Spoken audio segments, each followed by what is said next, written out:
welcoming everybody to tonight's community conversation. My name is Justin Priesendorfer. I work with the Forest Service as the Eastern Region Winter Sports team leader. So my position, I manage our program for the ski areas that operate on National Forest. And even though we call it the Winter Sports team, it is rapidly becoming so much more than that, with bike parks and cross-country networks that connect to these areas. We started this series. This is the third. We started a few weeks ago with a focus on planning, which was really to meet one of our first objectives, which was to give people an idea, kind of demystify a little bit some of the planning process.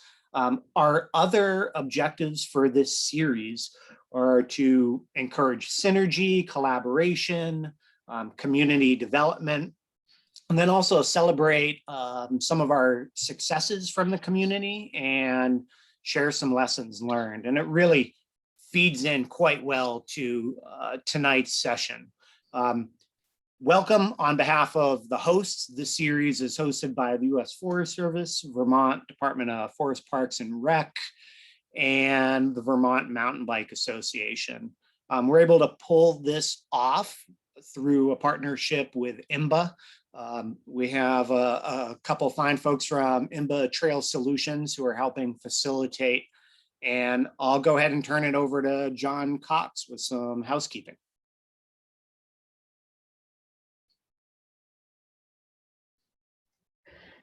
Hey everybody, thanks for joining us for our third session. I'm John Cox, the Education Coordinator for IMBA, and stoked to be part of this series. We've covered planning for social outcomes in a previous session, our first session, kicking it off. And then last week we talked about environmental outcomes.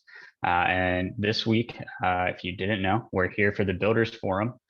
We have folks with many, many years of experience, so it'll be a great conversation. We have a great compilation of questions to dive into. Before we get there, let's talk about a few housekeeping items. Please keep yourself muted during the conversation in the Q&A. Feel free to enter your questions into the chat, and if timing works, we may call on you to ask it out loud. So stay muted unless we ask you to unmute. And with that said, we have a lot of questions in a limited amount of time. We can't cover everything that goes into trail building in an hour and a half, nor can we become pros in an hour and a half of virtual question asking. But we'll be able to dive into a lot of really good things. We just might not be able to get to everything. And if we don't get to your question, please don't take it personally, and we'll try to address it in follow-up resources down the line. And with that said, please be respectful, courteous, and stay on topic. Again, tonight's topic is building. I'm going to turn it over to Steve, who is going to be leading us through our Q&A. Awesome, thanks, John. Steve Kosacek with IMBA Trail Solutions, and always super stoked to be here with this group, and especially with some of the panelists we have tonight, with all the panelists we have tonight. A lot of great folks out there. So without me talking anymore, let's get to some intros. Hardy Avery with Sustainable Trail Works. Hey everybody, my name's Hardy Avery. As it says on your screen, I own Sustainable Trail Works along with my wife, Katrin. We started our business around 2007. Prior to that, for about 10 years, I worked with the Stowe Mountain Bike Club, which is now the Stowe Trails Partnership, as kind of general volunteer guy, but mostly trail boss or whatever. We've worked all over Vermont, a little bit in New Hampshire, a little bit in New York, a little bit in Maine. We are currently down in the town of Poultney, building out like a 50-mile network for a private landowner. It's all open to the public, the Slate Valley Trails Network. And that's me. Awesome. Thank you, Hardy. Mariah, with Sinuosity. Yeah, so Mariah Keggy, yeah, so I'm a designer, planner, builder, part owner with Sinuosity. I joined Sinuosity in 2013. And prior to that, it was founded by owner and partner Brooke Scatcherd. And so, yeah, so been building trails since '96, started in Vermont, all over the US. And then back to Vermont when I started working with Brooke and Sinuosity. And yeah, and we work mostly all over New England, more recently a little bit more in Vermont, but little pieces here and there, and then some full networks here and there too. Awesome. Thank you very much. Tom. Hi, I'm Tom Lepeskar. I own a little trail building company called Lepeskar and Daughters LLC in Rochester, Vermont. Quick history, grew up in New Hampshire, pretty rural, rode bikes all the time, not a part of a scene like a BMX race scene or really even mountain biking just for fun and building trails for fun to do that on. And kind of never stopped doing that, I guess. That went from renegade trails to volunteer work to getting paid, which I guess was based on a lot of excavation experience I had working for excavation companies. Worked for Highland Mountain Bike Park as a pretty early employee, was there for about a decade. Worked with a lot of really good trail builders with no blueprints and a lot of kind of creative freedom. So got to experiment a lot. I got pretty burned out on that, was on my way out of trail building and got sucked into some projects here in Vermont, which were more in line with how I fell in love with trail building, just simpler and lower impact, and often, like on the Forest Service, free to the public. So anyways, that escalated and I've been here for 4 or 5 years. So yeah, kind of a wide array of experience, everything from beginner trails to film projects and building 100-foot jumps in the desert for free ride competitions and private stuff, public stuff, and a lot of stuff on Forest Service land since I've been here. So hopefully I can speak to some of that. Fantastic. Thanks, Tom. And Night Hide.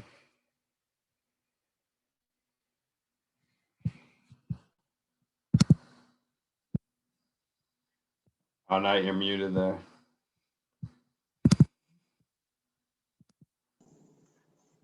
Yeah, so too old to know how to use my mute button apparently, but up here in Burke, Vermont, home of Kingdom Trails. Started out in trail building as an Uber volunteer at Kingdom Trails, and then I already was an owner of a stonemasonry and excavation company, and so I had a lot of tools that were really useful for trail building, and always liked to build jumps. So I built a lot of jumps for myself, and sort of people found out about that through the grapevine here and there, and started getting paying gigs, and kind of grown the trail building wing of my construction company to be, half of our gross each year. So I work primarily in Vermont and New Hampshire in the summers, and then about 6 years ago I started traveling in the winters down south to Knoxville, Tennessee. I kind of call that my winter home, and I'm lucky enough to have secured work there every winter for like the last 6 years. So consider myself pretty lucky to be from the Northeast Kingdom and building trail year round. So yeah, that's about it, I guess. Great, stoked to have you. And that's everyone, right? That's everyone. So I'm super excited. I know pretty much for a fact that I have ridden trail built by all of the folks on the panel and have always had a really good time. So Just as a reminder, we're talking about building, maintenance. We got a lot of maintenance questions too. So folks out there, please, as things come up, if you have questions, throw them in the chat, and hopefully we can get them asked. So let's start with kind of tying back to the last two sessions, and anyone and everyone, please feel free to jump in, and I will call on someone if no one does. But as a builder, how do you utilize prior planning to create a successful trail?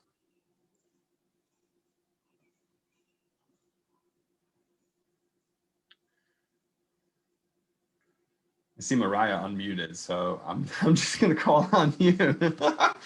You can't mute yourself and then. I was going to point my fingers at somebody else because I've been doing a lot more planning stuff. So I wanted to be like, it's on you, Hardy. What do you say? By prior planning, do you mean just like remote planning, like looking at maps and that sort of stuff, or? In the last two sessions, we've talked a lot about like social outcomes that we're trying to get out of trails, like the community conversations. So I guess how do you tie back to, what the folks want, what the community want, if there is a physical plan? Or I know a lot of you are doing your own designs and stuff, and probably your own planning. Yeah, I mean, it all depends on your client and what, and who's going to be the end users, basically. So you really have to plan around that. If you just go in and build a downhill trail next to the elementary school, before there's anybody who even rides in town, and you expect it to work out, it might not. So yeah, I mean, I think just working with your clients and knowing what your usership is going to be really is the biggest thing, to make sure that you're even planning the correct thing for the community. That's really, I think, the most important thing. Yeah, I was going to say that, and also that piece of, well, hopefully the good planning's been done, and what they pass on to you is an amazing plan and a really sweet professional design. And if they don't, then we have to figure it out. But what we do as builders is trying to figure out, okay, so what is that goal and that vision and that experience that people are looking for, that hopefully they designed and planned for, and then we build according to that, I'd say. That's an excellent point. They didn't do a good job. Anyone else want to jump in on maybe the value of good planning and design?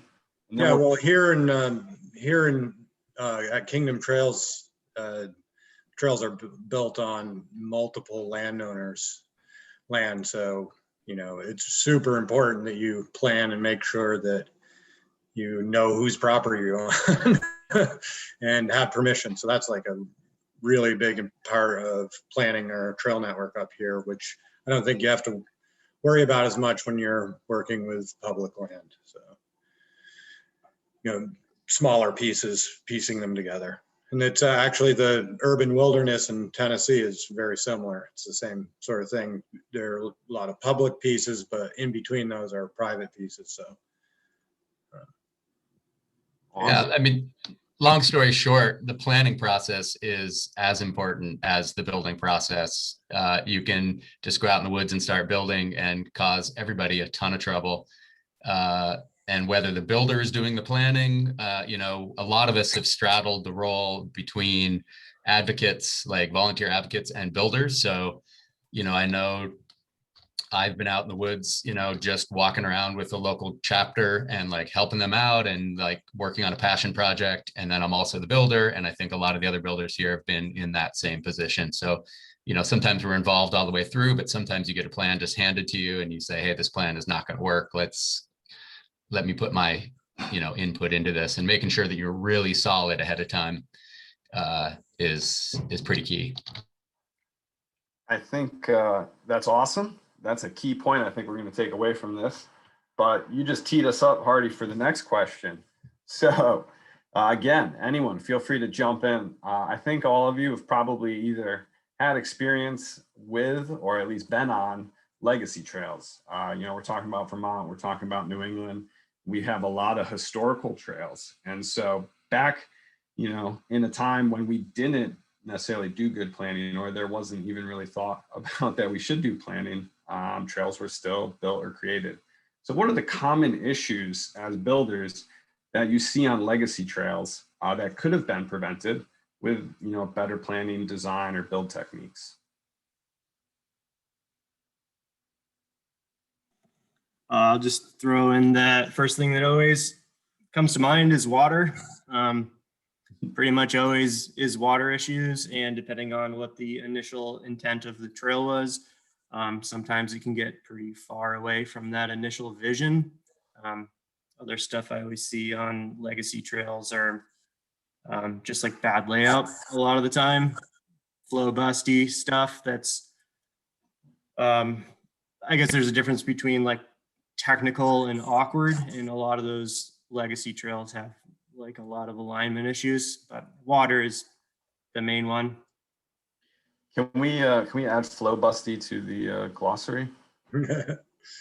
I thought it already was. Using that one.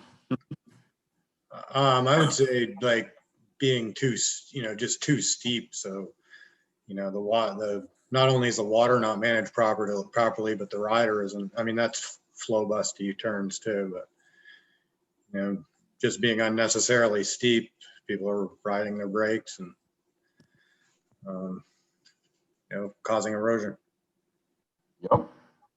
And also going off both those, just not opportunities for drainage, whether it's, just not knowing soils enough to know like places that are seasonally wet and staying away from that, and then not having places to dump the water, because of the fall line stuff like Knight and Tom were talking about.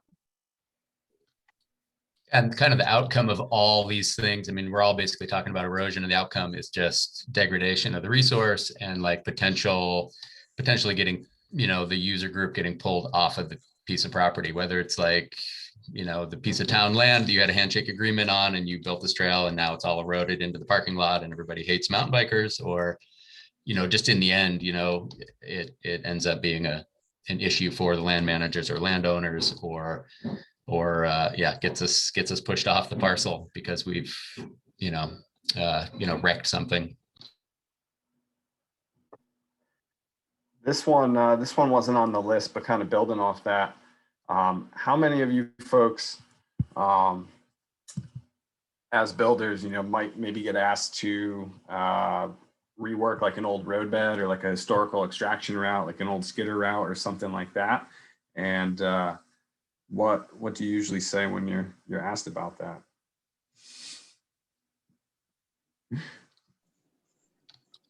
We use that stuff all the time in our, I'm kind of I don't know if I'm a different case than a lot of builders, but we usually have blank parcels and we come up with a design and then we build off of that design. So we don't often get somebody that says, take this road and make it into a trail, or, hey, we already have a trail here, fix it up so it's a mountain bike trail, but it's just a logging road. But if you're designing a whole network, a lot of times, old haul roads or some mellow logging roads can be great for beginners or connectors. And we have a piece of logging road that's already connecting two sections of trail, great, we'll use it. But they absolutely, I think what you're getting at is that sometimes they can just be horrible to ride on, no fun to ride on. You're not able to get drainage. So they can be horrible, but you can also use them. They can be a positive thing also. Or, I've seen in Virginia or West Virginia, places where these roads are 100 years old and there's trees growing up in them and they feel really like single track, which can be cool. Yeah, I would say, sometimes when you're laying out, I find the roads to be a little distracting. I have to imagine that they're not there. And, they get in the way of my creativity a little bit. And I work on one project with someone who's very fixated on those roads and wants to open them all back up. And I have to work pretty hard to keep him in check on that. And one of the worst parts of working off an old road is when you get to that spot where the skidder's packed corduroy in, where the technique for getting through a wet area with a skidder is just to take a bunch of wood and just pack it into the trail. And then you essentially have a sponge. And I've gone through sections where literally 3 feet deep in just black earth before I get to the mineral earth underneath, and that's pretty time consuming. So try to avoid the roads a lot of the time. Have you, kind of building off that, has anyone found success in bike optimizing double track? Yeah, I mean, I would say that there's a bunch of places that in Vermont, all in all, that, you know, there's some pretty great bike optimized stuff. I think really the question is always, well, what are you looking to, like, what kind of experience are you looking for? Like, if you're building a big network, then, and you have some good roads in there and you just need to get from place to place and stitch it, like, that can be really efficient trail that's sitting right there. Or it's really bad and somebody has an idea that it's good, but it's actually poorly draining, too steeply eroded, or newly logged, which is a whole different category of stuff to talk about. Yeah, so I think going back to like what are you looking for? Who's going to be riding this, and what kind of experience are you trying to make? But yeah, they can be good. They can also be horrible. And they're usually the low-hanging fruit people think, but when it comes down to like the side ditching and drainage and culverts that need to happen to sometimes what can become a really boring trail if it's not done right, like sometimes it is just what it is, and way better to be avoided and not distracted by. I mean, I would say a jump trail is probably the most likely trail to really work well on an old road bed, since you're probably going to be opening it up that wide anyway. I can think of one good jump trail that I built that's on an old road bed. Awesome. That's those all great answers. Pivoting a little bit, I think this was, so as a history for everyone, we started this process, I don't know, Justin, what, like a year ago? And we had some questions come in when we were hoping to do it last year, and got derailed, obviously. So we're jumping into some questions that we've been excited to ask. And this sure is a good one. How do you determine cost estimates for trails? And I'll just go ahead with some of the follow-ups because I think they're all gonna kind of affect your answers. Some of the follow-ups were like, how does trail type affect cost estimate? How does terrain affect cost estimate? And, you know, how does a professional versus a volunteer build versus a hybrid style, how might those affect cost estimates? This is a question I always try to avoid, so I'm more than happy to ask it in this situation. I'll take a kind of a swing at this one. I think a lot of the answers for a lot of these questions is going to be, it depends on like 1,000 different variables, including, like, in this case, what's the trail you're going to build? What are the building conditions? You know, there's so much gray area, and even builder to builder too, people might be bidding on the same project, but their visions and end products could be very different, even if they're coming in this at the same price, and they might be equally good, but just very different. You know, as for your other questions, how is that what you said? How volunteers affect the? Yeah, if you were helping, you know, if you were looking at an all pro build or maybe a hybrid style. I mean, I'll just say, like, results may vary with volunteers, and I don't really count on it.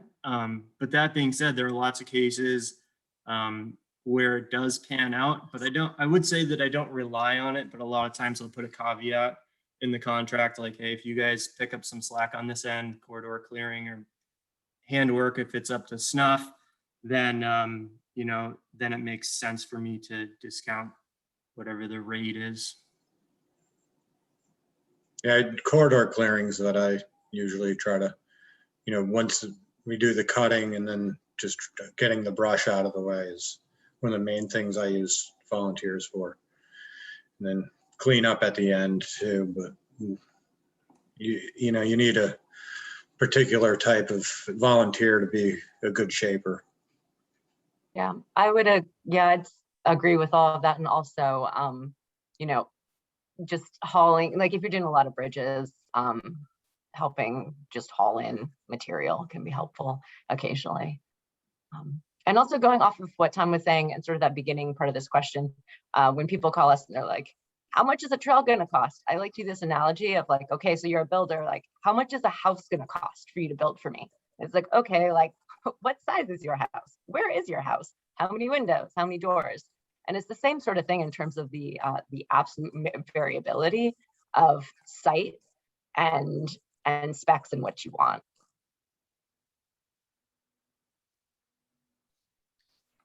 In general, you know, people always throw around dollars per foot, and builders will get together and have beers and be like, I did this for $4.50 a foot. I did this for $7, blah, blah, blah. And personally, as a builder, when you're like estimating, you have those numbers in your head, what you did on the last project. Was it machine built? Was it hand built? How technical was it? What was the terrain like? You know, and you put that in one little bucket, and then you have another little bucket that's like, okay, if I'm gonna drive out here every day and haul fuel out here, how long would it take me? And you put that in another column, and then you think, you know, my guys are out here, my crew is out here, I'm driving 2 hours twice a week to come here, I'm paying for a rental house. You put everything in columns, and then you add everything up and you see how close they all are to each other. And that's your, you know, just how I estimate my stuff. But that's sort of different, I think, than the question you're asking. But, you know, definitely that's a good question to ask a builder when you are having them do a design, or a designer, ask a designer what, you know, what their thoughts are. Like, how is this going to be built? Is it going to be hand built? Is it going to be machine built? Those two things are going to be definitely different costs. Are we going to be rock armoring all our crossings? Are we going to be putting bridges on all our crossings? How far is the builder coming from? You know, do they live right in town? Well, it's probably going to be cheaper than me driving 2.5 hours twice a week, and like you renting a house for my whole crew or whatever. So those are good questions for chapters, or, you know, individuals that are hiring contractors, to really think about, not just, you know, the terrain, but also like who the builder is, where they're coming from, that sort of stuff. I just would want to add in also that, like, I like to break it down into, is this a good place for a trail or not? And is it a good place for the kind of trails you're looking for or not? And getting that out of the way first is really important. And then in that same visit, you can have some idea about the difficulty, because we're talking about really time and difficulty that it will be to give somebody the trail that they're desiring in the place that they're desiring.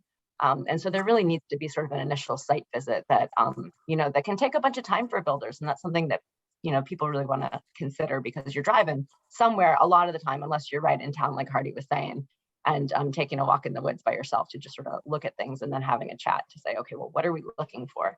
And then can the land give that up? And then we can, how hard will it be for that to happen? Excellent answers all around. I'm glad we're recording this. I might use that. Folks ask me. Yeah, we had a good question come in. Oh, I wanted to note, Mike made an awesome point about historical roads being great for, you know, rescue and mobilization and that kind of stuff, when we were talking about old historical routes earlier. We had a question come in about community bike parks, small community bike parks. And if any of the builders have any advice on developing a long-term maintenance schedule and budget for a volunteer community group working with a municipality. And we can open that up. I mean, it'd be awesome, obviously, to answer Sean's question about bike parks, but maybe helping volunteer groups develop maintenance plans overall.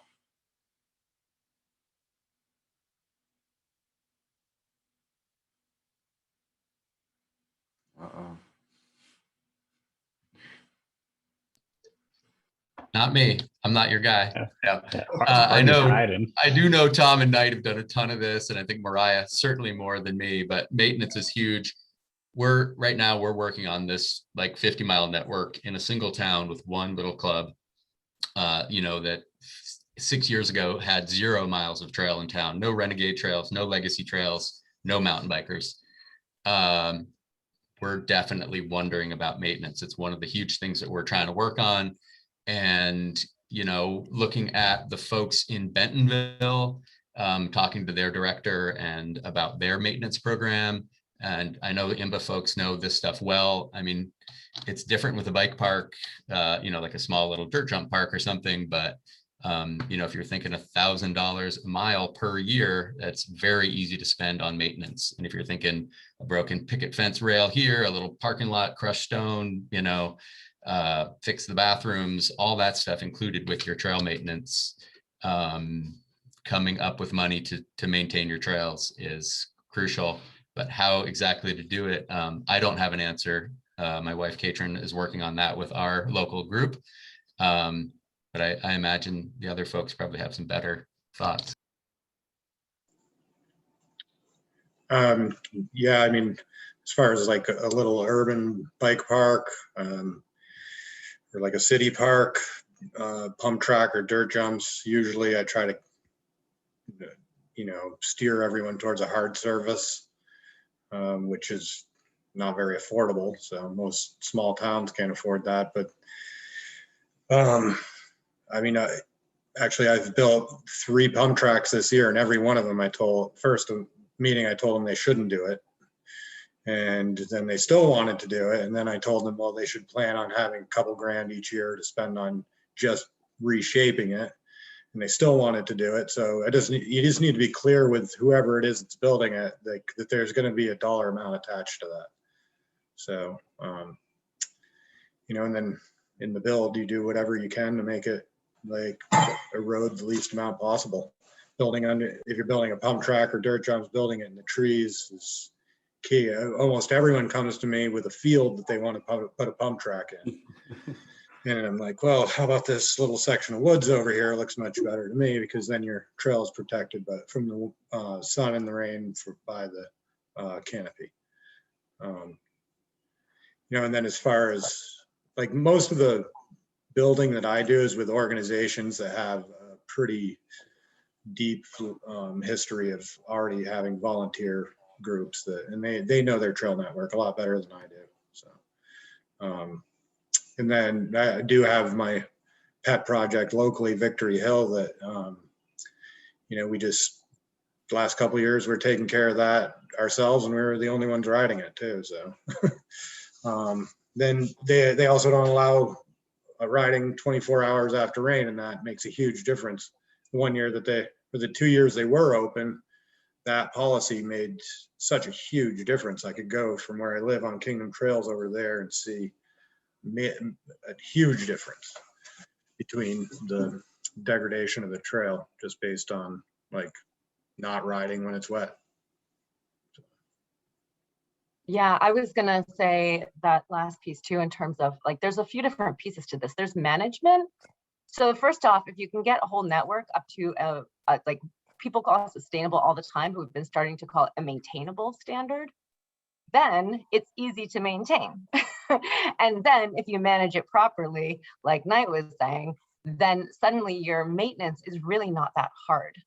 And so I think that there's sort of like an order of operations to get to this maintainable or sustainable status. And some of the networks that we sort of started from ground zero, one of the key things was helping to spur some people who are really excited and got us involved for building to start a IMBA chapter, because we need volunteers, they need trails, the mountain bikers there sort of need a conduit for all of that. And then getting them in, if it's a brand new network in part of the build phase, then there's also learning and a mentorship that's happening in terms of skill building and ownership. And then it feels way easier to pass that off. But there's so a few different moving parts, I think, when we talk about getting things, about trail maintenance as opposed to reconstruction, because those are two pretty different things and they require some pretty different skill sets. Awesome answers all around. I'm having a lot of fun. So we've got another one here. The question is, when is it appropriate to use an armored ford versus a bridge? And I'll preface this with, we should refer back to session number 2 and the permitting and environmental considerations a little bit. But yeah, if anyone wants to talk about what makes, when is it appropriate maybe to use one versus the other, and also what are some of the key things in a successful armored fort and a successful bridge? I'll jump on this one, only because one of the first projects I ever did in Vermont almost never left the ground because of the amount of bridges that we were going to have to build. And because we were on Forest Service land, the specs for those bridges were well built and very costly. We went from a budget of $40,000 for a trail to, I think it was like, we were adding like $6,000 or $7,000 a bridge, and we needed 15 bridges or something. So it was just going to blow the thing apart before it ever left the ground. So we decided to just use rock hardened crossings, and the Forest Service was kind enough to sort of let us have a try at that, and with the agreement that we would go back if it didn't work. And in this case, it worked really well because we had really good draining soil. We had really nice Vermont flat rocks that were chunky and would lock together.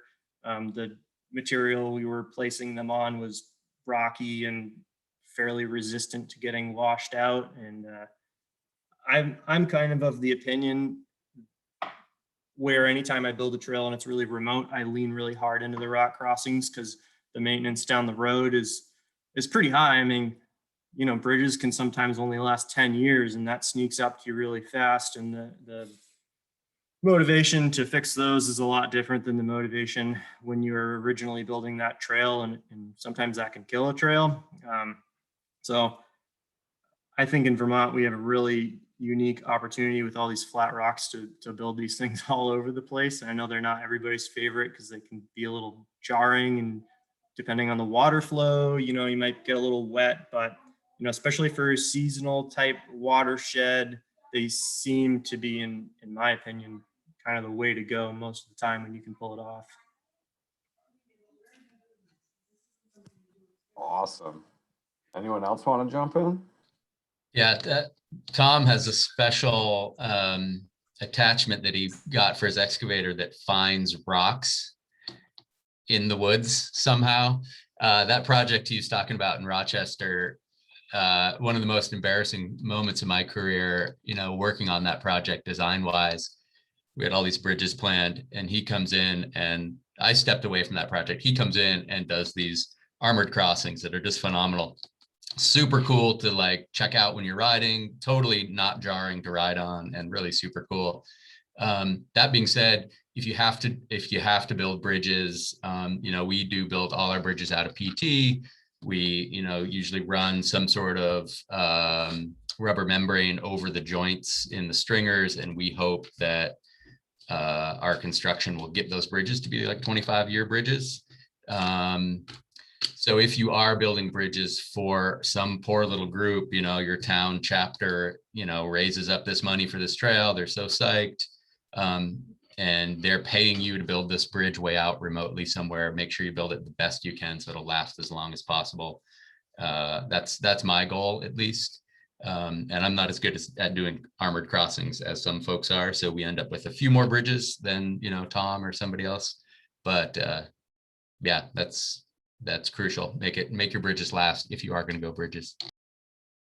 I also think that, again, it's that whole bit of well, what kind of character are you looking for?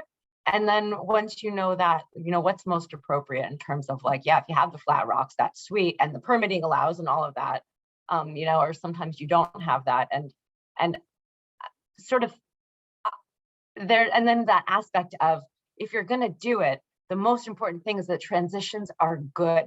This is to the bridge or the rock, that your transitions are appropriate for the kind of trail that you're looking for. Whether it's for a beginner trail, an advanced trail, either way, that it works, and that it's sturdy and all of that. And that sometimes bridges can be really nice features and things that people, especially if it's a multi-use thing, it can be like a focal point for a lot of folks' experience.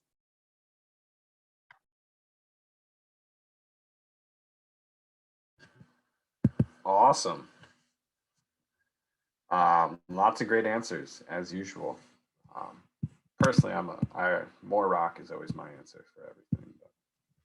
But, so switching from crossings, one of the probably the trickier parts of trail building. Let's get into another really fun part of trail building, and talk about turns. So basically, what are some of the differences maybe between shared use turns and bike only descending turns and the 6,000 other types of turns that we might try to define? And we'd love to hear some of the successful techniques or tips for, siting and building turns.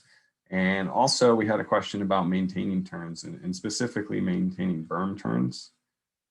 So want to open it up to everyone to talk about turns. Layout. That's it.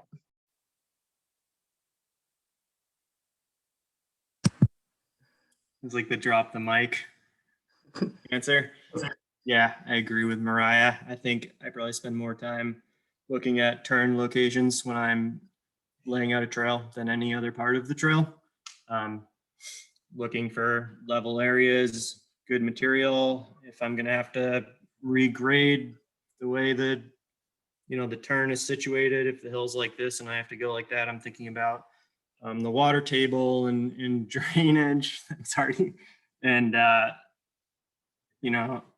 think part of that question is downhill turns versus uphill turns, and obviously, I think you could argue you could get away with a little bit more on a directional downhill turn because you don't have to think quite as hard about the flat bottom or the pitch. Obviously, it's technical for a novice rider to climb a steep corner that doesn't have a flat bottom.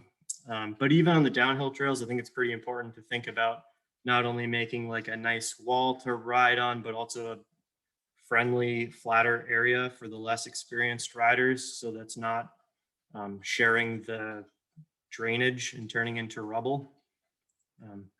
Turns are kind of like the most important, in my opinion, when it comes to laying out a trail, and they can kind of make or break the flow of the whole thing. Yeah, in the layout, I'm the same. I find my turn platforms and sort of connect the dots. Can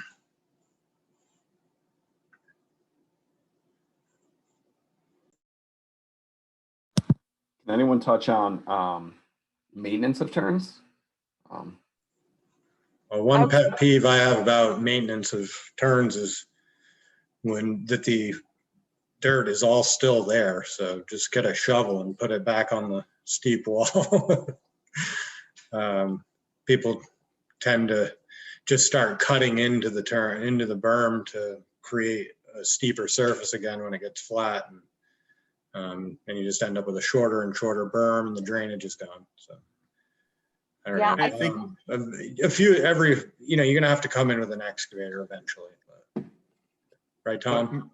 Yeah, that's a whole nother maintenance question. But I think what Mariah was saying earlier about doing consistent maintenance, sort of taking the load off by kind of getting at stuff, especially in the spring, and what Knight's saying too, it's like, pull the dirt back up the turn, reshape the turn, when they slough, and it's not really that much work, and then it just makes all the difference. I think there's a big bit too in terms of just building it right, because a blown out berm is really different than just like recupping or something like that and reshaping. And so, so just making sure that like the berm is appropriately sized for how people are riding stuff. And so that way the maintenance is easier. The other thing too is we've run into stuff in terms of building for sure, in terms of really thinking about what shared use looks like and feels like when it comes to turns. If we're doing things on public land that is like really shared use and a lot of walkers and runners. And so I think that's like that part of like going back to the planning piece of everybody being on board with a new trail that's going in or changes that are happening. So it's not a surprise when you're out there building like with an excavator and, and people are not happy with what you're doing because they weren't aware of, this was a downhill directional trail, something like that. So just really, the turns are places that can feel a little unfriendly if they're done a certain way for if it's supposed to be full on shared use. You guys are killing it tonight. Lots of great answers all around. Harping on good planning and design, good building, constant maintenance. Love it. So since we're doing so great, let's drop the big bomb. So we've had a couple questions come in about what might be changed in the design and build process for e-bikes. And we have a specific one since we were talking about turns, you know, from a design standpoint. What are you thinking about with uphill e-bike turns? But let's open it up and just talk about considerations for trails overall with e-bikes in Vermont. I'm glad I'm asking, not answering.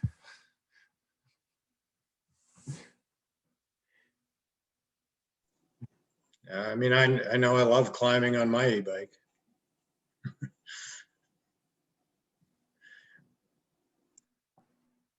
We took a trip down to North Carolina and went to this this bike park that was it was like probably like half e-bikes. There wasn't a lift, and so it was all pedal access. And yeah, and so we definitely learned a bit about sort of, what that looks like in terms of features and climbing and momentum, and just really thinking about the amount of berm that you need if you're actually climbing with some fun momentum on an e-bike. And I think, it's just a little different, but I don't, it's almost in that same way of like, okay, think about a super powerful rider. How are you going to accommodate them? And so that's just sort of something that we've been thinking about a lot in observing places that are doing e-bikes really well. I think it'll be interesting to see how that develops. Like if there's a road to get up and you're on an e-bike, then the climbing trail better be pretty fun to entice you to get to use it, because with an e-bike, you can go up an incredibly steep surface. So at Cayuga, for instance, it was insanely fun to ride up the trail. There were jumps on the uphill. So,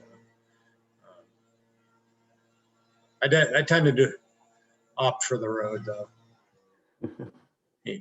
Even when I was riding my regular, actually, especially when I rode my regular bike there. So, for the record, I did 9,000 vert there the first time I went on my regular bike, and less vert when I went on my e-bike. So.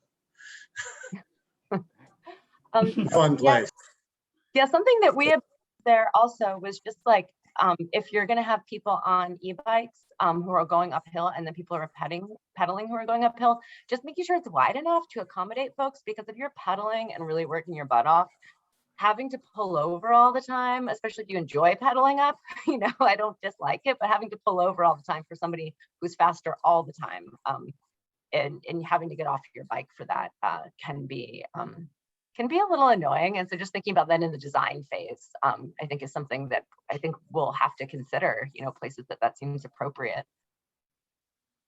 They were also towing people, which was interesting, right? So you can rent an e-bike and a tow rope.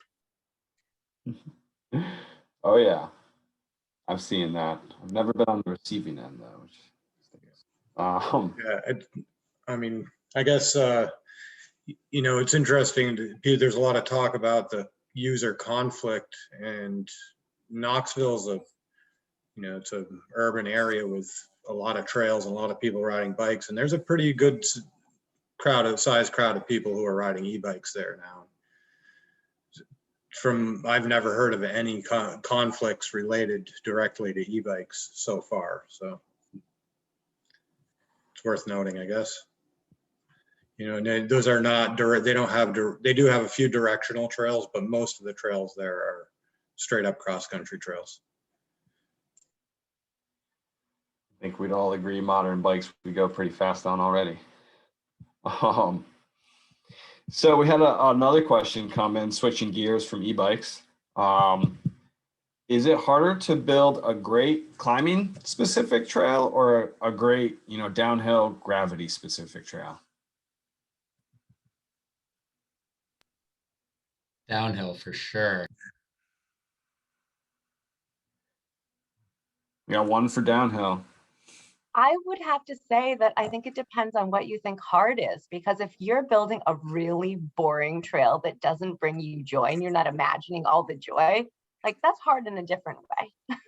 So put that out there, that people don't just build trail for a paycheck.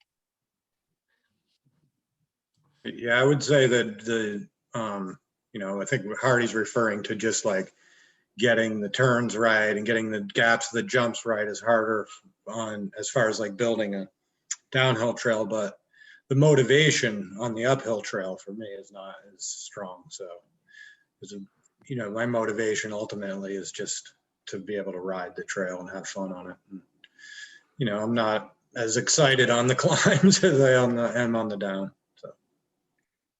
Yeah, I agree with what Knight said there. And it's definitely, the motivations can be pretty different. They can both be easy or hard.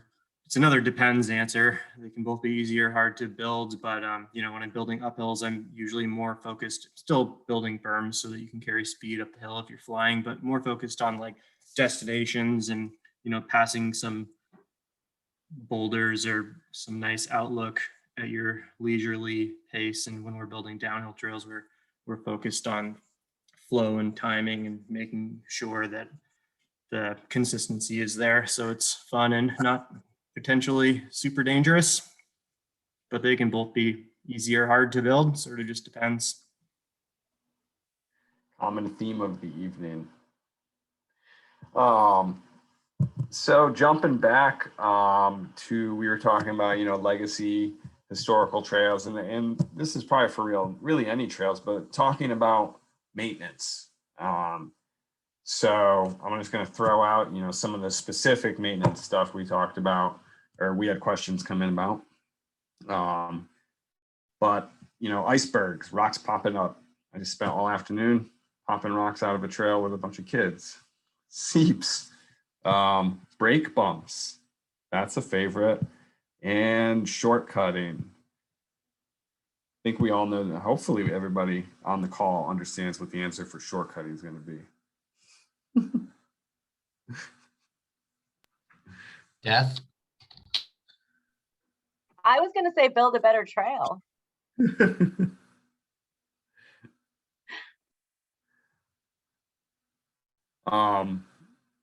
Seeps, brake bumps, rocks popping out. Do we have any, advice or techniques for dealing with that stuff? Yeah, with braking bumps, then there's probably the design is made for too much speed into the corner. So I'd probably try to throw in a couple of, the turns where the radius gradually decrease coming into the corner to slow people down that way. Or just change the alignment so that, or maybe there might be something that can be changed so people aren't grabbing as much brake coming into the berm. Maybe the berm just needs to be taller. Or I'm a big fan of armoring too. So, like you're talking about the icebergs coming out, sometimes I'll just build a bunch of rock work around the icebergs if there's a bunch of them, and then it's just an armored section of trail then. I'm a big fan of, rather than taking the rocks out, trying to build around them, because then even if it's only a 5-foot section of trail, it's there forever.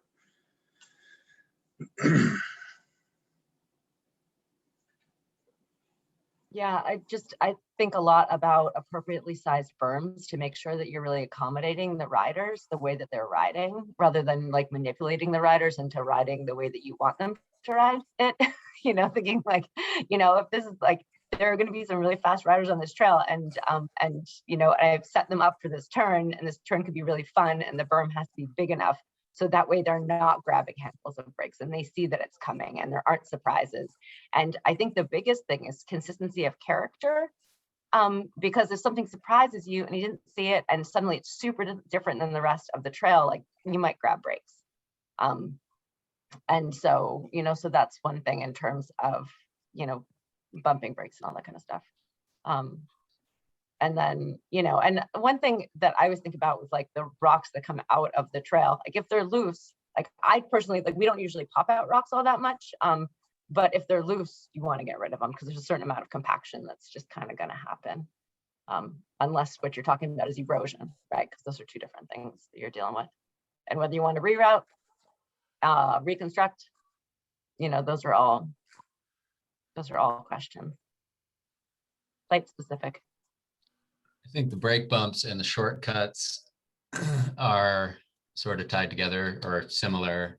I spent a lot of time over my life trying to get people to go exactly where I wanted them to go on trails. Sometimes because we were building in terrain where we had to prepare the surface so fastidiously that they couldn't go anywhere else. Otherwise it was super muddy or whatever. But other people have had more success at building trails where the riders are going to go. I mean, so anticipating where the rider is going to go and blending that in with where you need them to go. Like in some cases, they have to go in a certain area because it's, for some reason, they can't go, through the swamp or whatever it is, and you have to make them go where you want them to go, but really anticipating where the flow is going to bring them and where they're going to want to go. I've built a lot of trails and like tried to keep people on track, and you realize that they're shortcutting because either it's a better route that they're going on or it ties into their flow a little bit better coming down the trail. In a lot of cases, the other reason that they're shortcutting is the old Rake and Ride trail got really rooty and bumpy and they want to go on the nice smooth loam next door or on the other side of the tree. Obviously that gets rooty and you end up with like 12-foot wide single track after a while. But kind of the same as these guys are touching on with brake bumps, like figure out what the flow of the trail is, and maybe you put the trail or whoever built the trail where the riders just don't want to go and doesn't make sense for them to go, and flow wise they're just not wanting to go. So I think those are both kind of similar in that case. Really anticipate where people are going to go, either from inertia coming down the trail, or if they're climbing, they're way more likely to cut a corner than if they're descending. So just really pay attention to like, they're going to fade off the side of the slope as they go uphill around the corner. So that we either need to like keep them uphill on the tread, or just realize that you need to build the trail down low where they're going to go. And as far as seeps and stuff go, if you're talking about maintenance and you're out in the middle of the woods and you have this muddy seep that just appears, rock armoring is always like the first thing you're looking for. We are in slate country here, so we do a lot of crushing of local stone. We just crush it with hammers. We build a lot of hand-built trail, so we don't have machines out in the woods nearly as much as some of these other folks. We retain crusher with bigger rocks, so line the trail with bigger rocks, allowing for water to get out, and then backfill with crushed rock, and then either cover with some good mineral soil or not in some cases. Or if we have big flat rocks, we call ride rocks, we lay them out, dig them in, lay them flat, or you can do sort of stone pitching like IMBA folks always say, but that's just such a major job to dig 95% of your rock into the ground and have this little nub sticking up. So it's either flat rocks or crushed stone that's retained by bigger, long rocks. And then sometimes you just have to realize we have zero material here to do this with native material, and bridging or low boardwalk, sometimes it's just the answer, but it's case by case. So as Tom says, it depends.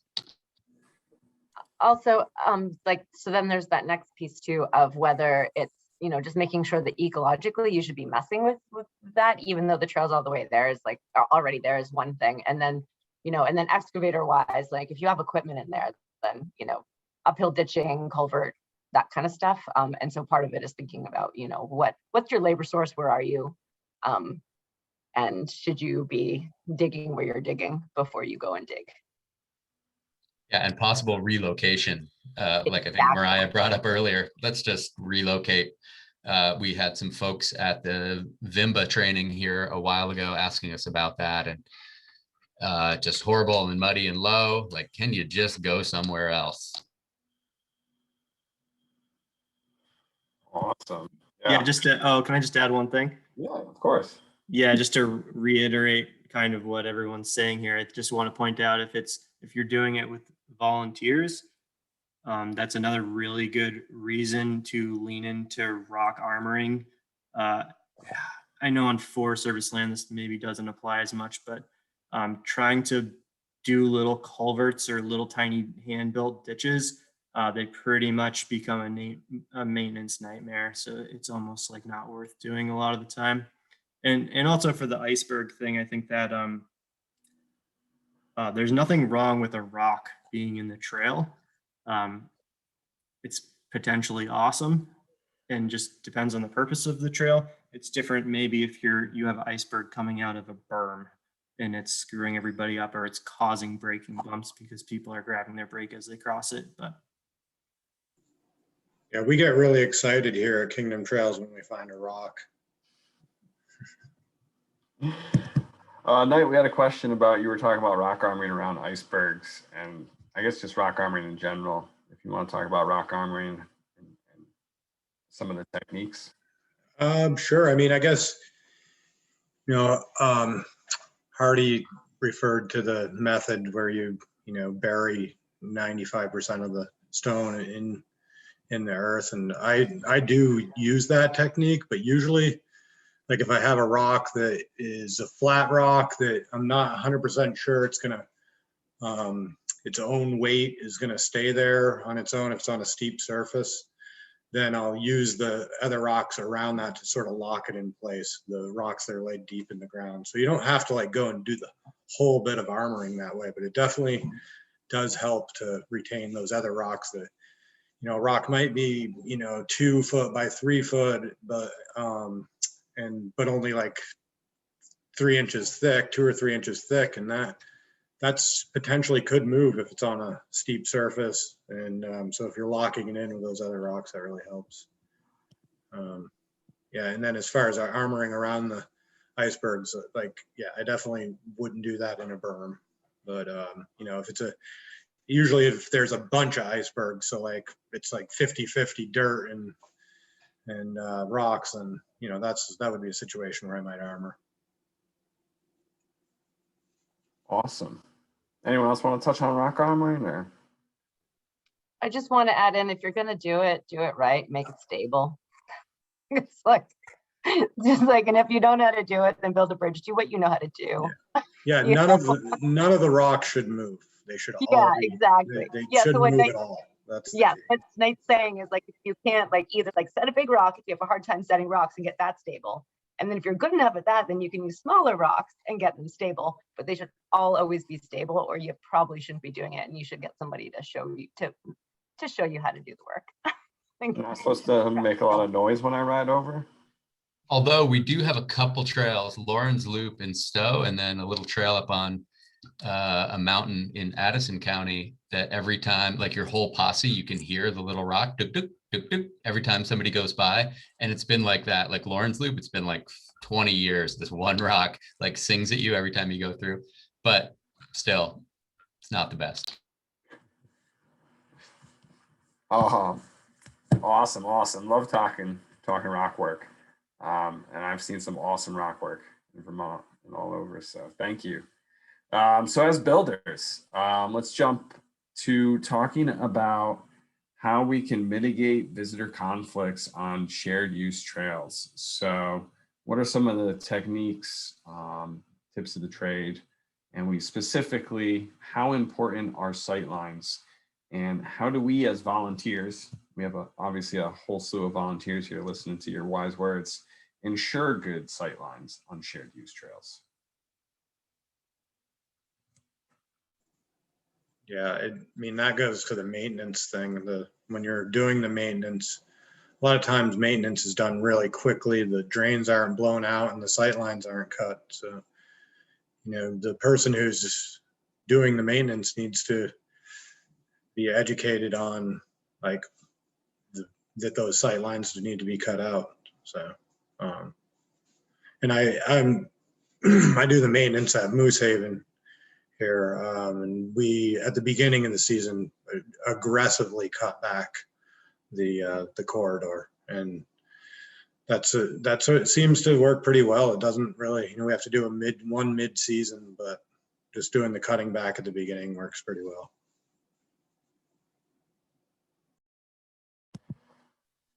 I would also say that in terms of the rest of this stuff, really in my mind, the mitigating user conflict is really in the planning and design piece.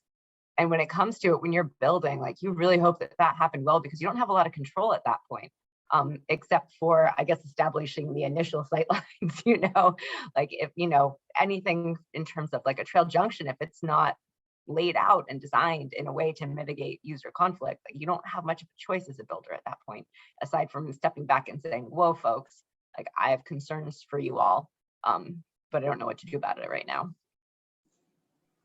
Yeah, I have a good example of that. You said intersections, and that's probably the biggest place for, like getting the intersection right, not sending someone out of a trail into oncoming traffic on a road at a high rate of speed is a good example. Yeah, the planning is the key part. When we were working in Stowe, and the Stowe Land Trust acquired the Katy Hill parcel and transferred it to the town, the first order of business was to put a parking lot at the bottom of what's called Bears Trail, which was a popular, more or less one-way descent trail. So this was going to be like the hiker, biker, dog walker access point to the 300 acres. And it was going to be placed at the bottom of the downhill trail. So we immediately freaked out, and they somehow added a couple more acres to the purchase. And we were able to sneak in a climbing trail so that that became a one-way for bikers and a two-way for hikers. So the planning phase, and as builders, designers, you have to make sure that you're on top of that, with these great intentions with the land trust at that point to make sure that they purchased this extra piece to put the parking lot on, but it just happened to be at the bottom of the downhill trail, and they didn't realize that. So one of the big things is making sure that your design is super solid, and that you actually have a trail designer do that planning work with you. Even when you're looking at purchasing a parcel for a municipality or a land trust for a trail, can we put a parking lot? Can we get an access trail? Or is it just, we're putting the downhill trail next to the equestrian parking, and that's the only trail, and we're going to use that one. I think that is pretty crucial.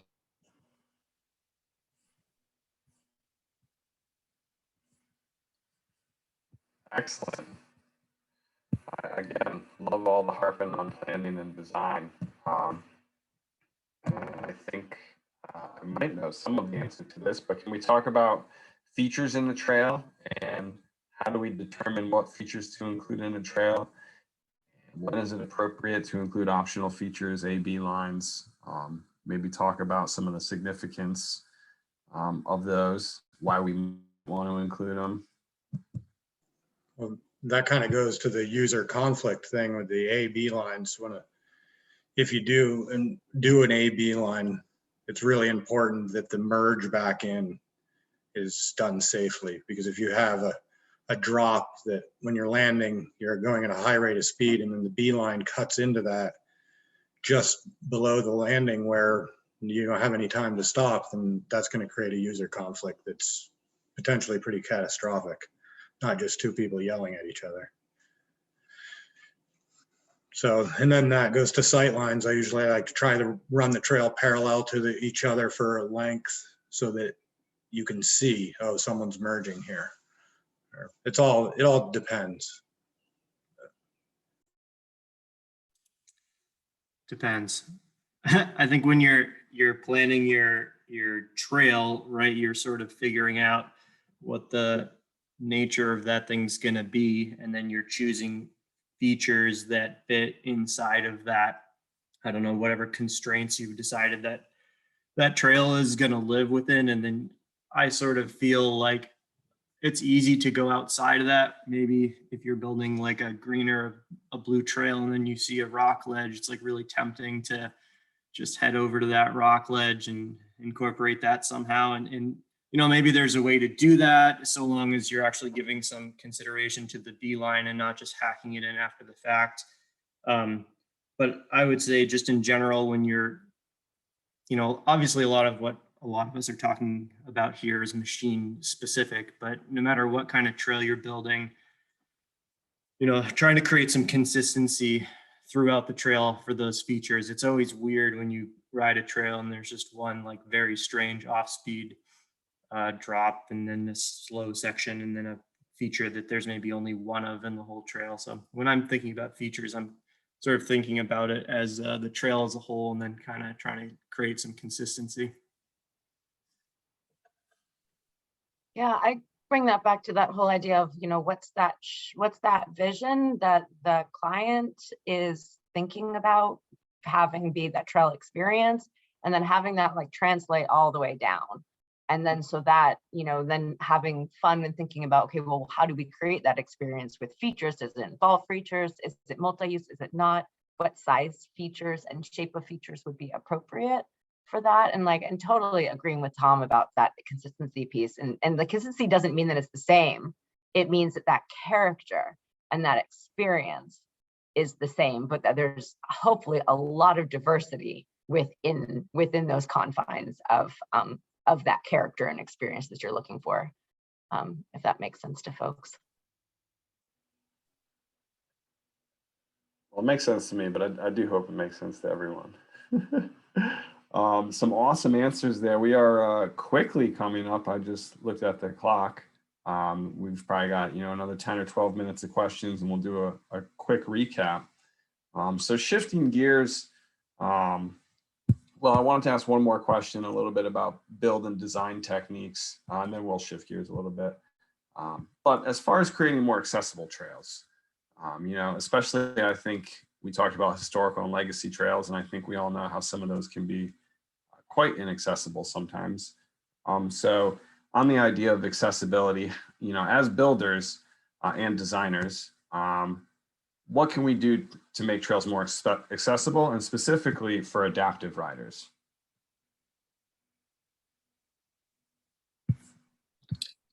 Yeah, it's kind of interesting.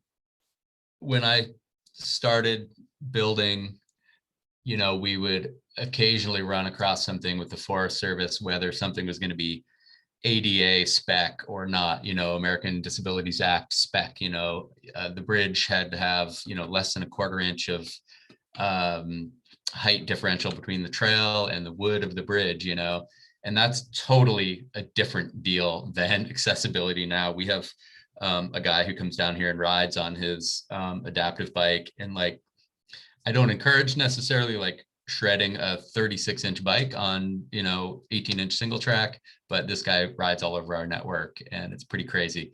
And we're lucky enough to have Vermont Adaptive nearby, and they've been over, I think a lot of the networks they've come to, VIMBA chapters, and sort of ridden their bikes around and done some demos, and shown some of us builders kind of dimensions that they need.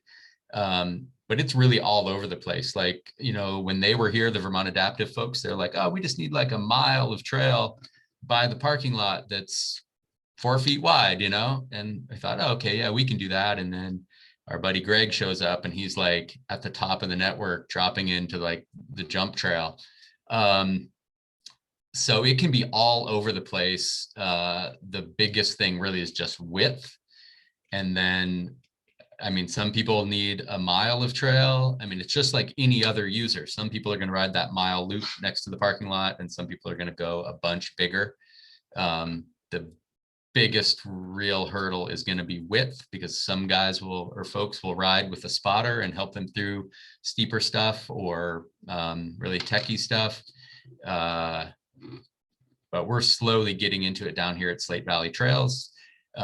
We have a couple adaptations we're going to make to some existing trail, and we have sort of a specific adaptive bike trail we're going to build later this year.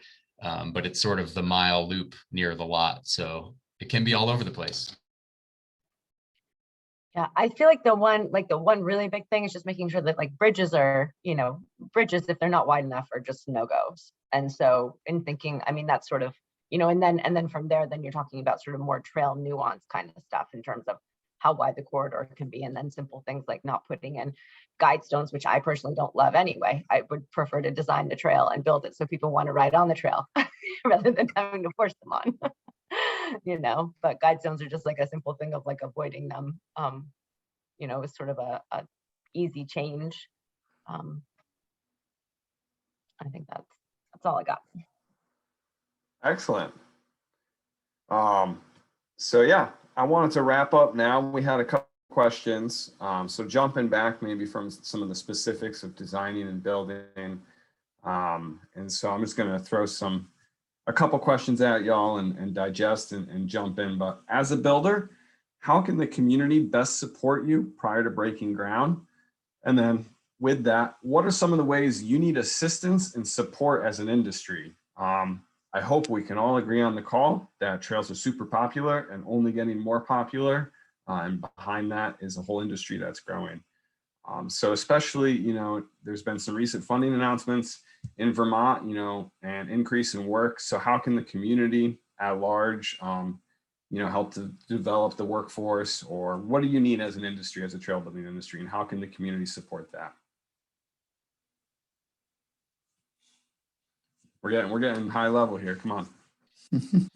What do you want? One of the things that can be really frustrating that I think towns or chapters can work on. I sort of work in my own little sphere, and I tend to build a lot of my own designs just because I'm just where I am.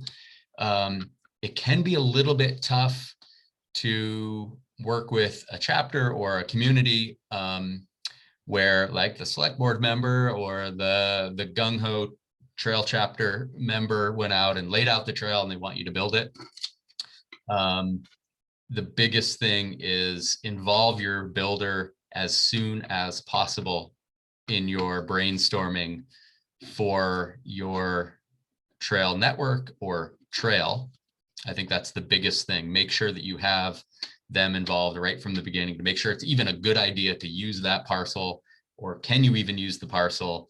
And then, or if you spend all this time laying something out and then no builder wants to build it because it's like a horrible layout, that's pretty important. And then building, I think the next big thing is we don't have enough builders in the state. I think all of us probably turn down 10 jobs a year. And I don't know if they don't get done or they get picked away at slowly, but in the next 5 or 10 years, we're going to have hundreds of miles to build. And there are, 4 builders on this call in the state. So somehow encouraging, I don't really know where that goes or how that works, but getting more builders or the ability for the current builders to have bigger crews. I don't know how that can be helped by anybody outside of the builders. So I'll piggyback on that, Hardy, because I got a few things to say about that in terms of, I don't necessarily think that we don't have enough builders. I think that we don't have enough I don't think that we necessarily need more trail businesses because we can still grow. But what it is like our confines for us is finding people who are willing to put the time in and the work and find the mentorship or the apprenticeship to learn how to do this work really well. It's easy to sort of volunteer a little bit and then say, okay, so now I'm going to start a business and take money, which is different than, than putting in the years of work to say, okay, so I can come in and really help you from the beginning of this process to the end. And you end up with a really sustainable, maintainable, thought out trail that is safe and what you're looking for. And I think I know from working all around the country that it is hard to build trails in New England. We can't just get like a Swaco, like a mini bulldozer and just like, put in some swales and stuff. Like there's some really regional specific stuff that we do. And it takes a lot to get to where everybody is on this call to do what people do at this level. And so I would agree that like we need more people who are skilled building trails. And whatever we want to call those people and whoever they're working for. But I think there's really that piece in there. We have amazing volunteers and amazing support, and there's a step in there. And I just see it as time put in to really build those skills. And when I think about how to support sort of the industry, I'd say support your local trail builders. And then also really putting in that aspect of putting in the time and really accounting for time for proper planning, like we've talked about. We talked about planning, but we didn't talk about like, okay, so when's that supposed to happen? And calling up and saying, hey, like, can you build me a trail next month? I would hope that, that there's a little bit of thought into like, okay, well, has the planning process started? Like, do you have time and money for that? Or is this like we get people asking for design builds all the time, and that can be really tough. If, again, like, hey, I want a house. Well, what's it look like? Where is it? And so really taking that into account and sort of respecting the fact that these processes take time to get a really great trail at the end, if that's what you're looking for. So that's what I would say. Yeah, just to piggyback on that, I really agree with all that. And I think it's really easy to get super caught up in the hype of mountain biking right now and trail building, and it can oftentimes look maybe a bit more glamorous than it actually is. I guess what I would want to say is, like, I think like these big swaths of land we get to make our little dirt ribbons on, they're kind of sacred, and those opportunities don't come up. I mean, they seem to be coming up kind of a lot right now, but we're going to use this space, and I just feel like it's really important to not rush that process, and just to make sure that that trail that's going in there is gonna check all the boxes for the project that was set out for, no matter who built it, because at the end of the day, it's not going to matter to anyone what it cost or how long it took to go from a dream to an actual physical trail on the ground. If it's not a good trail and it's not fun, it's like the rest of it doesn't really it seems less important.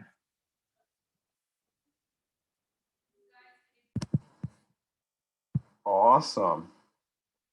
Well, we are at 8:25, and I think that last question teed us up for next week's session on the future of mountain biking in Vermont, a big, bold topic. Big shout out, big thanks to our 4 panelists.